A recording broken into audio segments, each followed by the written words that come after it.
Next example देखो। इस example में क्या करना है, find the coefficient of x to the power 18 in the expansion of x to the power 4 minus 1 upon x cube whole to the power 15। Find the coefficient of x to the power 18 find करना है। तो इसका solution देखो।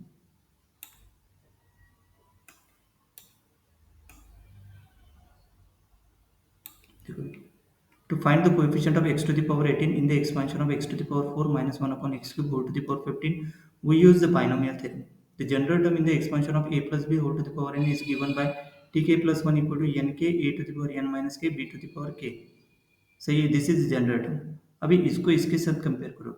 With in this problem we have a equal to x, this is the value of a x to the power 4, value of b with negative sign minus 1 upon x to the cube, ये b मतलब minus x to the power minus 3 और n equal to क्या गया 3, n equal to 15, मतलब अलग अलग चाहिए था। ऐसे ही एक्चुअल में ऐसे देखो, ऐसे ए बी एन, सही है।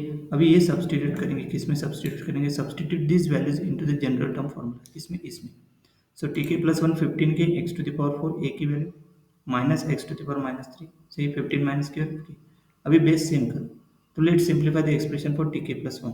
तो देखो सिंप्लीफाई करें, देखो यहाँ पे सिंप्लीफाई किया, T K plus 1 equal to 15 K X to the power 4 15 minus K minus 1 to the power K X to the power minus 3 whole to the power K, मतलब माइनस 3 के, और ये हो गया 60 माइनस 4 के, दोनों को ऐड कर दो, 60 माइनस 4 के माइनस 3 के मतलब 60 माइनस 7 के, बाकी बचे हुए, सही है। अभी we are looking for the coefficient of x to the power K 18।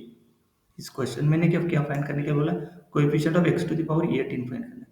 तो coefficient of x to the power 18 find करने के लिए therefore we need to set the exponent of x, मतलब एक्सपोनेंट के यहाँ पे 60 माइनस 7 के इक्वल टू करेंगे 18 equal to 18, so 60 minus 7 k equal to 18, so solve for k, तो 7 k equal to 60 minus 18, तो 7 k equal to 42, मतलब k equal to 42, 42 by 7,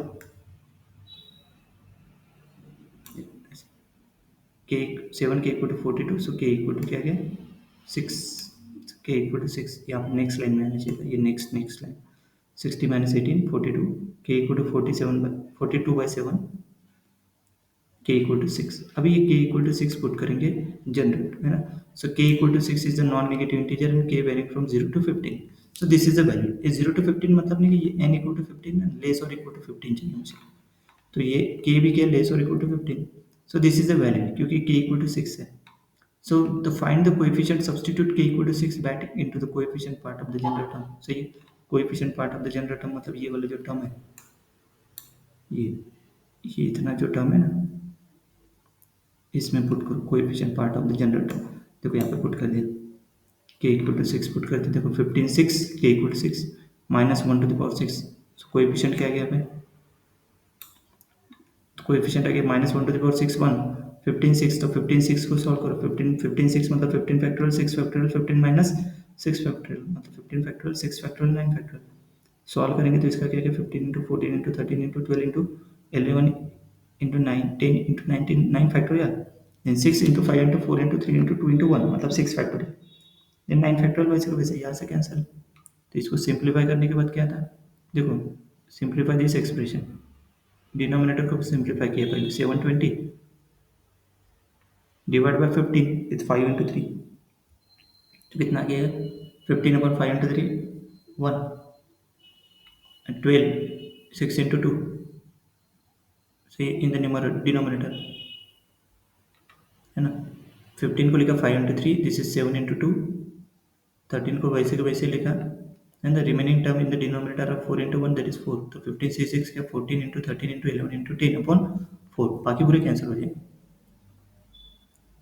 So cancel 14 and 10 also, है ना, कैंसिल 14 and 10 with 4, तो देखो 14 divide by 2 करेंगे तो 4 divide by 2, तो ये आ जाएगा, सही है। मतलब ये फाइनल क्या आ गया, अभी ये 2 डिवाइड बाय 5 मतलब ये, है ना, 10 डिवाइड बाय 2, तब 10 को डिवाइड करेंगे तो ये आ गया 7 into 13 into 11 into 5, so finally multiplying the numbers, तो 7 इंटू 13 इक्वल टू 91, सही है। देन 11 इंटू 5 मतलब 11 इंटू 5 55 और 91 into 55 5005, so 5005 is the last answer, है ना।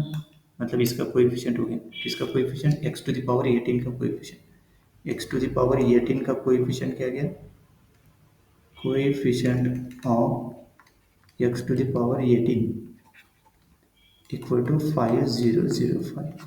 See next.